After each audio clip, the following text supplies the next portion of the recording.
Welcome to Countdown to Infinity, a Marvel's Avengers podcast. We talk all things MCU, Marvel Cinematic Universe, and I guess at some point they're going to have to change the title because I know the shows are cinematic, but, you don't watch them in cinemas, I don't think, unless you're, I guess wealthy or you've got a Fire Stick plugged into your local IMAX or something. Yeah, what could they change it to? Marvel Digital Marvel Entertainment Universe. I don't even know what they could change it to. Yeah, MCU is clean, I guess. It's cleaner. But who knows? Yeah. My name's Emmanuel. Hey, it's Brent. And Brent's here as a guest. How exciting, Brent. You're back on Countdown to Infinity. Yeah, thanks for having me, man. Yeah. Well, obviously there isn't anything new until the end of March when Moon Knight will premiere. So we're just going to talk about some of the biggest pieces of news regarding the MCU for the week. Before we dive into that stuff, we've got a couple of plugs. So if you want to support the pod and watch video podcasts of this show and many others, including some that feature Brent and myself, so that should already sell you on this, you go to patreon.com/DelphinPod, DELFINPOD. And for a small nominal amount, you can access all that stuff. And I bet we have, Brent, how many hours of content do you think we have behind the paywall over there? Oh, shit. I feel like even just you and I have probably done 100. Like, I'm not even, that's not even exaggerating. So probably like hundreds of hours of good stuff over there. And it's videos.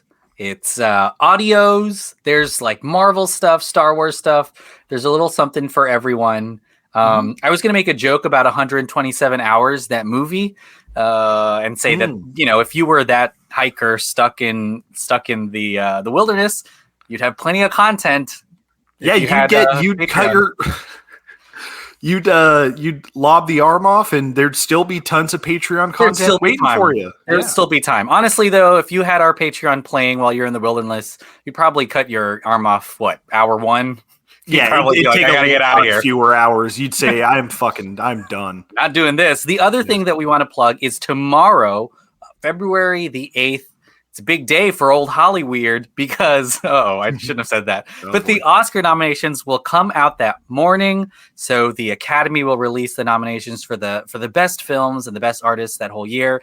And guess what? Brent and I will be live on Facebook, Twitter, and on YouTube.com, on the tube, talking about the nominations. That's going to happen at 8:30 Central Time. In the United States, I guess. I guess Central Time is Central Time, so didn't have to clarify the country because it's also the same in Mexico City, I believe, and Canada, Chicago. Yeah. But 8:30 Central Time on the 8th, Brent and I will be live, Twitter, YouTube, and Facebook at Delphin Pod, talking about some noms. Brent, are you excited for maybe? Is this may be our first live stream? Yeah, it is going to be kind of the first test. We're using a platform now that allows for a lot more versatility and maneuverability as far as stuff like that goes. So it's exciting. I think I've been describing it as it's a low stakes thing because we're recording it and it'll still be Patreon stuff. But if we can get some people watching, and hearing our takes on the nominations and all the drama or maybe lack thereof, we'll see. Then that's going to be really exciting and fun. Yeah, it's good. So it's mostly a test, but meet us there. I'm not even sure how comments worked on this, but we're using StreamYard. I mean, I guess it's cool to say what it is. It's StreamYard, so we're trying it out. Hoping it works because soon, Brent, 24/7 live feed from our house. We're gonna run a 24/7 network, CNN style. We're gonna Ed TV this shit. Delphin Pod TV, 24 hours a day. I do 8 hours. You then do 8. I get some shut eye, and then we do another 8. That I still then doesn't do equal another 24. 8. Wow, I started with just terrible math there. Well, we're excited for that. So 8:30 p.m. on the 8th, Tuesday the 8th, some Oscar talk. Well, let's talk about the MCU. Woohoo! I mean, I don't want to spoil our Oscar talk. I'm thinking it's some of these MCU stuff's going to get at least 1 or 2 noms. Who knows which ones? Probably effects. But let's talk about some MCU stuff. Well, right around the corner, is the biggest day in national football. That's right, the Super Bowl. Are we allowed to say Super Bowl? Isn't it like copyright or something? Oh, I hope not. It's a good thing we're not streaming yet. Have you seen a lot of people or a lot of advertisements that say like the big game or something? Oh, is it like that? a Vegas thing where they're like, you can't say that phrase anymore? We're not using that. Interesting. I don't know. I hope not. Yeah, I know that maybe you can't put Super Bowl on paid, like you can't say unless you're like Toyota who's sponsoring the Super Bowl, you can't say Super Bowl. You've got to give it a different name. So anyway, the big game is around the corner, and Marvel historically has taken advantage of what seems to be the highest viewership event on TV for the entire year. There will probably be an MCU trailer releasing. I'm not sure. It's normally not where they make big news. Maybe we'll get a couple glimpses. We might actually get just some Disney Plus, some general Disney Plus trailer that has little hints of other stuff. But it seems like Moon Knight and Doctor Strange are high on the list for some Super Bowl love. Moon Knight makes sense. Moon Knight makes sense because that's the nearest thing coming out. And Doctor Strange, of course, is the next movie coming out just in a couple of months. Brent, anything you're looking for in that Super Bowl advertisement? Yeah, I think I mean, it's cliche to say now, but that's always been kind of my favorite aspect of the Super Bowl. The commercials. Is those commercials, especially since like you really got to invest in something interesting because it's like however $1 million. But yeah, I think Disney's definitely going to drop the big bucks to specifically promote. If I had to guess, I'd say probably Moon Knight and Doctor Strange. I mean, they've got that money to throw around. I do think you're right that there will be a Disney Plus, probably like sizzle reel, just because it's like we have huge viewership right now. Let's show off some stuff maybe we haven't fully shown too much of. Maybe Obi-Wan, fingers crossed. I don't know. But yeah, I'm excited to see more. I hope it's maybe not the same stuff we've seen from them. Maybe some new footage I can hope for. But I'm excited for both of those projects. So I'm definitely looking forward to seeing something from them. Yeah. Yeah, it's wild because it is a lot of these streamers fighting for the right to be part of your monthly your auto pay, I guess, every month. So Disney does have a chance to remind people, hey, we're more than just Mandalorian. And I guess WandaVision was really popular too. So yeah, I wouldn't be surprised if they promoted both of those things. I'm just glad that the trailers that we're going to see, even outside of the MCU, because I'm sure we're going to get a bunch of other movie trailers. I'm just glad that a lot of those stuff have actual release dates. I don't know if you remember 2020. The big premiere at the Super Bowl that year for trailers was Top Gun Maverick. Our first glimpse at Top Gun Maverick, a movie that will not ever release apparently, but it's been 2 years already, 2+ years. Yep. And who knows when that one's coming out. But yeah, Moon Knight, Doctor Strange, those things seem like they're pretty safely on the release schedule. But what are the other? Because I guess I'm a bad MCU fan here in the worst possible place, but to be for being a bad MCU fan. But the other movies coming out this year are Thor, Love and Thunder, and Wakanda Forever. I don't think we see stuff from those yet. I don't think so either. It's Thor, Love and Thunder is in the summertime, but I feel like they would just attach that to multiverse. Disney is that giant kind of thing where they have so much vertical integration and synergy.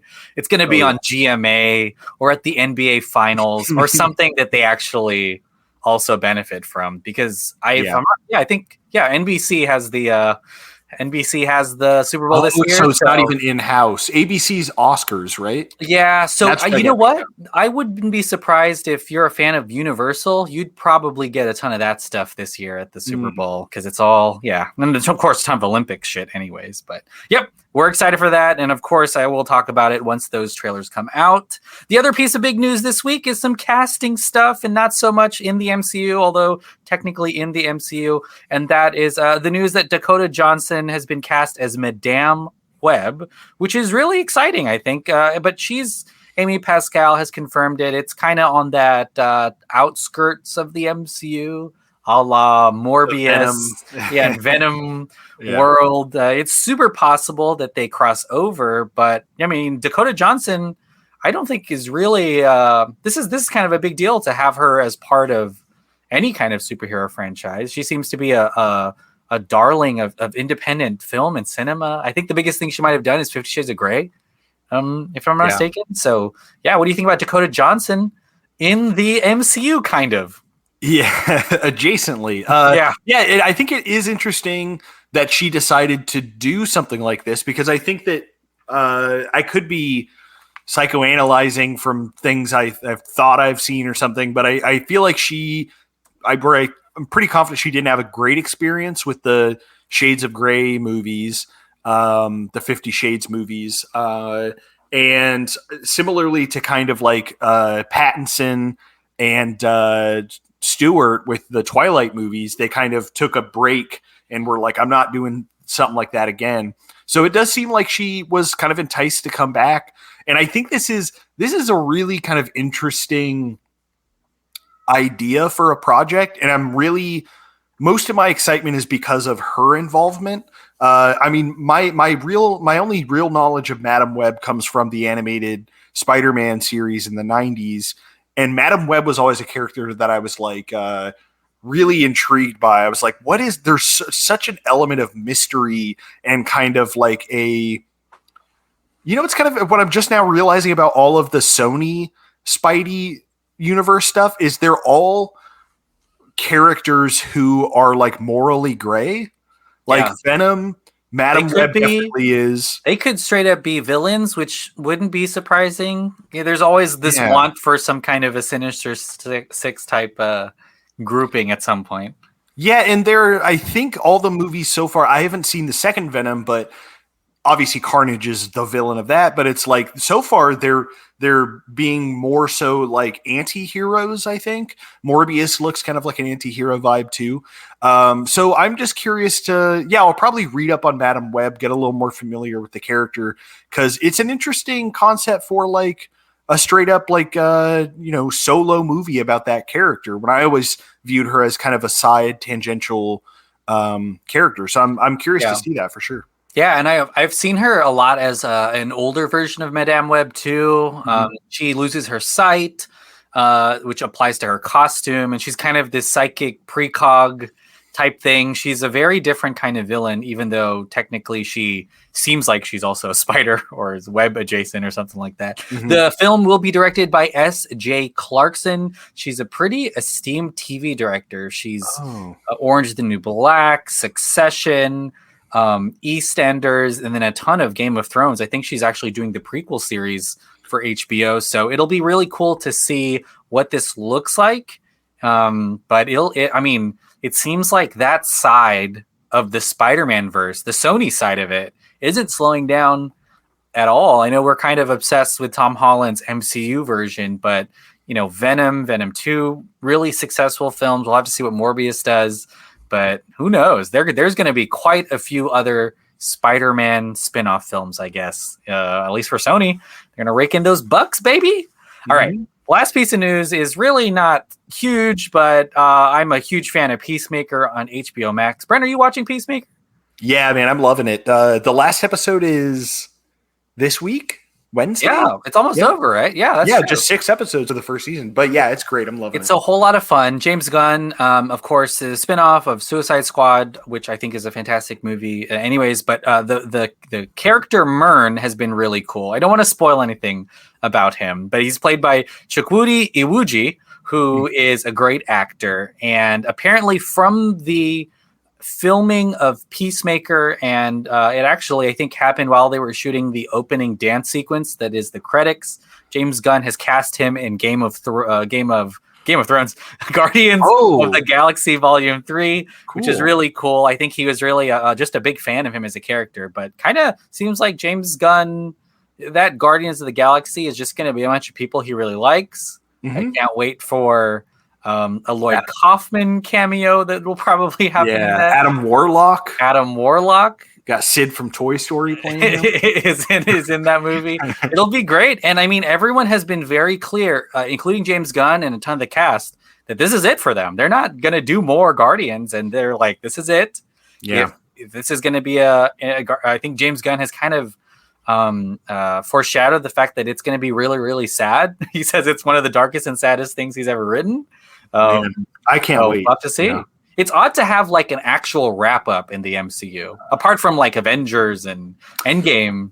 Yeah, it doesn't really happen. Things have James Gunn be like, "I'm out, I'm done." Yeah. It's like, but it's also interesting because not to prolong this, but it's like it also opens him up to potential other MCU things. Like he may also be a huge fan of insert random MCU character that hasn't been added in yet, and he'll be like, "Yeah, I'll do a thing there." Like he, I think he wants to do more Peacemaker, but I'm so excited for Guardians 3. That one, I feel like he's finished that. He's had that script finished for years, and like he obviously did Suicide Squad as like a side thing that also he had to. Yeah, yeah, right. So I'm really excited for that movie. I can't wait to see how he wraps that up. Yeah, you're right. James Gunn is at the point of his career where he can pretty much do anything he wants. I think they actually offered him like Superman and stuff, and he said no. He's like, I just want to do stuff I want to do with characters that aren't necessarily maybe the most known. So it'll be interesting because you're right. The MCU is filled, or not the MCU, Marvel is filled with those characters, and James Gunn might be back. Well, that's all of the MCU news for this week. We'll obviously be back next week to talk whatever happens in that Super Bowl. We're going to talk about the plays, the scores, the MVPs, the halftime show, the TDs, the home runs, the works. We're going to talk about all of it next week on Countdown to Infinity. But Brent, what do you have to plug? Yeah, man. Well, thanks for having me for this. This is fun to catch up with some MCU news. But I co-host a podcast with my buddy Adam Dauphin called Director Showdown. It's on the Delphin Pod Network as well. So you can check out that. We're wrapping up Zack Snyder and Michael Bay right now. It's been a fun season. Many months in the making. And other than that, just, the Delphin Pod Patreon. It's always a lot of fun making kind of extra content there for, doing top fives and this Oscar stuff. There's just a lot of good stuff over there as well. Nice. Definitely. Go to patreon.com/DelphinPod, support the pod that way. And then don't forget, 8:30 p.m. Tuesday, February the 8th, Central Time, we'll be live on Twitter, Facebook, and YouTube talking about the Oscar noms. And we know all you Oscar voters are excited to hear what we think. And you're going to tell us, we're going to tell you who to vote for. The works. We can't wait. It's going to be fun. Bye.